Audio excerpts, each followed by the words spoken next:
Welcome to the all-new AZ State of Hockey, your number one Arizona hockey podcast because nobody else wants to do it. I am your host, the YouTuber formerly known as the AZ Sports Guy, Matthew Jacobson, and I have been wanting to get this podcast off the ground for a while, and genuinely, what better time than right now? There's a lot of exciting things going on in the world of Arizona hockey. You have the brand new Fire and Ice hockey facility out there in North Phoenix. It's going to be opening up in just a couple of months, and it will host an NA3HL team called the Phoenix Inferno, as well as the ACHA D1 and D2 men's programs for Grand Canyon University. And on top of that, in a couple of years, the USHL is expanding out to Arizona with two different teams, one going to Prescott Valley and one being somewhere in the greater Phoenix area. Though as of right now, we have no confirmation on where that Phoenix franchise will play. We do, however, know the names of the owners for both the Prescott Valley as well as the Phoenix franchises, and I will get to that in another day because what I want to talk about right now is a topic I've wanted to talk about for months and just haven't gotten around to it. So again, what better time than right now? And that is going over all the rumors and speculation and every tiny little thing I've heard over the years that has made me come to the conclusion that when the Coyotes come back, Arizona Coyotes 2.0, or God forbid if they do choose to change that franchise name, I did not get fired for you to not bring back the Coyotes name. But anyway, when the Coyotes do eventually come back, they will not be owned by Mat Ishbia. And I've had this policy pretty much since the start of 2026, late 2025, and absolutely no disrespect intended towards any sources or alleged sources that have approached me over the past couple of years, but unless you're willing to go on the record, you're willing to show me some hard evidence, including like leaked internal emails, leaked internal documents, a conversation on recording, anything like that. If Mat Ishbia is brought up in any conversation regarding the Arizona Coyotes, I politely shut it down. And the reason I've come to that conclusion is ever since the Coyotes left, I have been hearing it's almost exactly 50-50. Yes, Ishbia is all in, he wants to buy the team, he's going to bring the Coyotes back, and he has no interest, he's not going to do it, he doesn't want to have a hockey team. And I've heard it consistently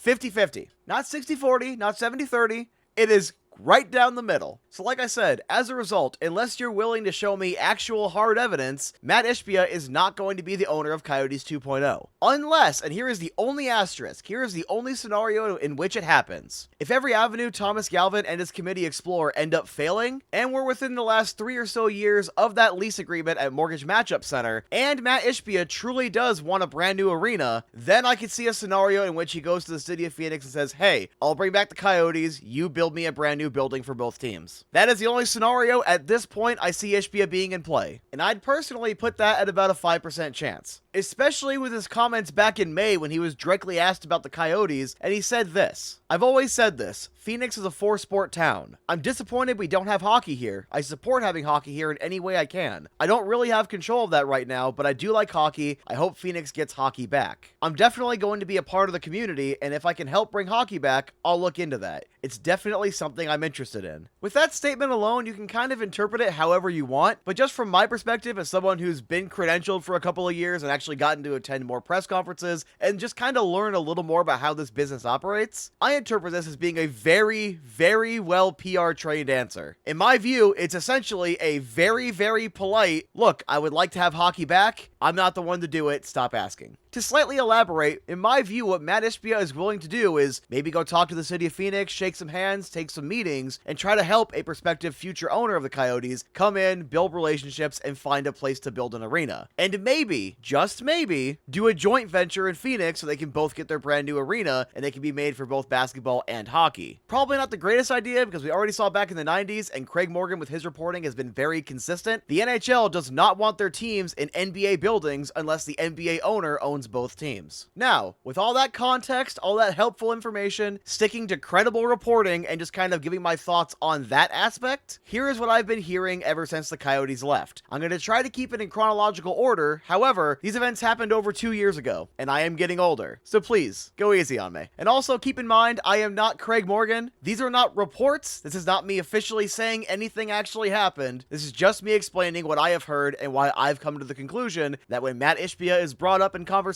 regarding the Coyotes, my brain immediately shuts off and that conversation is pretty much dead as far as I'm concerned. And also Also, stick around to the end because I actually have a notepad out with me, and every single alleged claim that I discuss, I'm going to tally it up as either in favor of Ishbia buying the Coyotes or in favor of Ishbia not buying the Coyotes. So that way, by the end of this podcast, I have some sort of empirical evidence to fact check whether or not it actually is 50-50. Without further ado, let's go ahead and get started with the failed Tempe Arena vote. So obviously, back in 2023, the voters of Tempe voted no on the Tempe Entertainment District, and PHNX got a statement from a spokesperson for Mat Ishbia, and per the statement, if the Coyotes were to go up for sale, he would be open to that discussion. Well, one thing I was told is that not long after that failed Tempe Arena vote, allegedly, the commissioner of the NHL was in the Phoenix Arena discussing the possibility of the facility hosting NHL games. No further details were given to me. However, secondhand, I was told of a quote of somebody that would have been in the know saying, well, I guess we're going to host NHL hockey here soon. But obviously, nothing came of that. Though I do want to make it clear, for this particular claim, I will not be tallying it as either yes or no, for a couple of reasons. Number one, obviously, I don't have physical proof that the commissioner was in the building, and that quote was given to me secondhand. But on top of that, even if the meeting happened, if the Coyotes ended up playing in the downtown arena, that does not inherently suggest an ownership change. It could have just been the league saying, look, you're not playing at Mullet Arena for 4, 5, 6 years. After that 3-year deal, you're playing here. Obviously, assuming a couple of things, including number one, the Phoenix facility still being able to be retrofitted for hockey, and number two, construction delays because that no vote essentially restarted their search. Now, keep in mind the timeline. We're in 2023, heading into 2024, and even though the news was very slow for the Coyotes' new arena proposal, because Mat Ishbia was on the record saying he was interested if the Coyotes went up for sale, and obviously the NHL, the Board of Governors, they have worked tirelessly for decades to keep NHL hockey in Arizona. My mindset all the way up until the very end, when it was finally announced that they were going to Utah, until Mat Ishbia or a spokesperson or someone trustworthy like Craig Morgan comes out and says Mat Ishbia is not interested and he's not going to buy the team, then obviously Mat Ishbia is in play and the Coyotes weren't going to relocate. Though, and I'm pretty sure I tweeted about this right around, late 2023, I think it was December, even though I can't technically prove that because that Twitter account doesn't exist anymore, I was hearing from some very, very, very loose sources. Like, I'm talking, this sounds vaguely plausible, however, how would you come across this information type sources? That from the leagues, or at the very least the Board of Governors perspective, they had an Alex Morello problem. And at the time, I put it up on Twitter as kind of a throwaway, kind of like, you know what, it's plausible, and at the very least, I want to have my name out there with a timestamp saying that I knew something beforehand, because at the time, I was still just AZ Sports Guy. I was trying to build up credibility, and the mindset was, if you get one little tidbit right, people will take you seriously. Don't do that, by the way. Obviously, it was accurate in this situation, so it would have worked out because hindsight is 2020, but it's a very bad habit to get into. Don't do that. Especially if you're just doing it to try to build credibility, because all it does is hurt your credibility, because it shows you're not actually going through a journalistic process of trying to get at least 2 independent sources to verify a claim before reporting on it. Yeah, experience actually is a pretty decent teacher. So now let's skip ahead to 2024. All the reports are the Coyotes are moving to Utah. We're within, I think, 2 weeks of the announcement, and this is going to stretch all the way up until at least a few months after it's already happened, like towards the end of the year. I was given some very incomplete tidbits that I kind of needed 3 or 4 of these together to really start to paint a picture and form a narrative that actually made some sense. I'll try to tell them in the order that I was given them, but I'm going to make it abundantly clear this is only going to count for maybe 2 tallies because there are technically 2 different claims here that are branching off the same claim. So at first I was told there was some sort of meeting with Mat Ishbia in which he was pissed. That was the exact word I was given in regards to the Coyotes relocation, and specifically at the owner of the Coyotes at the time. And allegedly in that meeting, Ishbia had told the Coyotes owner that he was going to go out of his way to win that auction in North Phoenix just to spite him and make sure that he couldn't win. It's worth noting that they didn't even bother to hire a zoning attorney, so when the auction was eventually canceled, I interpret that as nobody within Phoenix wanting to work with him anymore because of him selling the Coyotes off without telling anyone, but there was still enough plausible deniability, again because they didn't even hire a zoning attorney, that the cancellation of that auction was valid. And the reason I bring that up is because Morello didn't even make it to the auction date. He relinquished his rights just a few months after the Coyotes relocated, and eventually that land was auctioned off. And currently, at least a part of that parcel is going to house the Arizona Cardinals' brand new training facility. But another reason I wanted to bring that up is a funny one, is Mortensen, the same building company who built Mullet Arena, are the ones who won the land auction. So I'm just saying, they do have experience building a hockey arena. Now, Now, you could probably imagine my confusion at being told that a billionaire was that angry at another billionaire selling a hockey team. And look, around the same time, I was also told that Mat Ishbia was happy the Coyotes were gone because essentially now he has a monopoly on winter sports in the Valley. Not entirely sure I believe that one, but I'm gonna go ahead and chalk it up in the no column anyway. But at that time, I was being told two very different things, and I was very much confused. Why would he be this mad? Well, with this second piece of information I was given maybe a month and a half later, it started to make a little bit more sense. So allegedly, the Coyotes and Suns owner had some sort of conversations, or there was some sort of proposal about a joint venture arena that they could have built somewhere downtown in the downtown corridor. It was kind of not exactly specific as to where. There is a little bit of land that's just kind of a parking lot across the street from Mortgage Matchup Center, so I assume it would have been there, but that detail was not made clear to me whatsoever. But supposedly that deal fell apart because of a parking structure. It was a little unclear as presented to me, but it was either the parking structure was not big enough or it would not have generated enough revenue for the Coyotes owner. Now, while I cannot speak to the validity of that because obviously rumors and speculation, that would at least make a little bit more sense as to why the Suns owner would allegedly be so upset over the Coyotes owner selling off the team. It's more about what it represents. As presented, it was a good faith attempt to try to keep the Coyotes in Arizona that was rejected for a frivolous reason. So again, at the very least, that made a little bit more sense to me. Now, when talking about the other branch of that same claim, again, it's kind of two different claims branching off the same. Another little tidbit, another little thing I was told, I think within a couple of weeks of that, was that the Suns owner actually attempted to buy the Coyotes off of the Coyotes owner, but the Coyotes owner still had it in his head that he wanted to be an NHL owner, he wanted the team, and that's why he was willing to sell off all the hockey assets to Utah and then keep the name and everything out here so he can be the one that brings back hockey. Now, while once again, rumors and speculation, I cannot speak to the validity of that claim, given the reporting at the time, Alex Morello very much came across as the personality type of someone who thought they were going to save hockey in the Valley. Someone who thought they were going to be the ones to bring the Coyotes back, and at the time, even speaking with Coyotes employees, the messaging internally was very much, we're going to bring back the Coyotes. So I actually do believe that branch a little more so than the first branch, because it's much more consistent from what I was hearing at the time, not even just from very reliable public sources like Craig Morgan via PHNX Coyotes podcast, but also things I was hearing internally. Skipping ahead again, at this point, Alex Morello is long gone, he's relinquished the rights, and the Arizona Coyotes branding, the records, and everything has returned to the NHL. And this was before Thomas Galvin publicly stated that he had had multiple meetings with Gary Bettman and that he was going to start that committee to try to bring the Coyotes back. So this was a very specific window of time. I was told simultaneously that Mat Ishbia was attempting to contact the league, or he was exploring the possibility of being the one to now bring the Coyotes back since Alex Morello left the picture, and that Ishbia had no interest and was not pursuing anything, and essentially Arizona was now a free-for-all. Hopefully, I've properly conveyed at least one thing. For about a year and a half within Valley sports circles, it was entirely dependent on who you were talking to, whether or not Mat Ishbia had an interest and was pursuing it, or had no interest whatsoever. Then, I was speaking to a very prominent sports-related personality, though not a journalist, who communicated to me that people associated with Ishbia were approaching people who were pushing the narrative that Ishbia had zero interest in the Coyotes, had no interest in bringing the NHL back to Arizona, to stop saying that because it wasn't true. And then, of course, there were people like Mr. AZ who would record Mat Ishbia at Suns games and hoot and holler, hey, bring back the Coyotes and do you like hockey and whatever, and Ishbia would give very PR-friendly responses like, I like hockey. So you had stuff like that going on. So I'll count all of that together as one yes. But maybe within a couple of months of that, I was also speaking to much more prevalent people, and this should not need to be stated. However, there are some people that seem to think I'm much more affiliated with PHNX Coyotes than I was. I was not. I like Petey, I like Leah, I like Craig, I consider them to be professional friends. However, I was never part of their crew, and absolutely nothing that I am talking about today came from any of them. Again, it shouldn't need to be said, but there were some people that thought I was a little more associated than I was. And if any of that was because of me, I apologize. I wanted to be part of the crew, but I just wasn't.